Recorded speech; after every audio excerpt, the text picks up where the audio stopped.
Този град е за някой лятна романтика.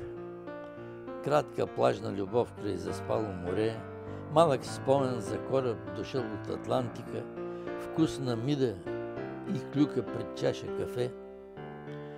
А за нас е съдба. Ние тука се раждаме, този град и морето са нашия ден. И от малки в пазвата скрили сме жаждата да отплуваме към хоризонт озарен. Любовта ни е проста, нехитра, пречистена и я стопля сребристият смях на деца. Стиховете, в които четем полуистини, не звучат като песни в нашите сърца. В този град на брега на морето събрана е, като фамфора, цялата прелест на юг. Вечно тръгваме в път, все при него оставаме, просто нашата котва е хвърлена тук.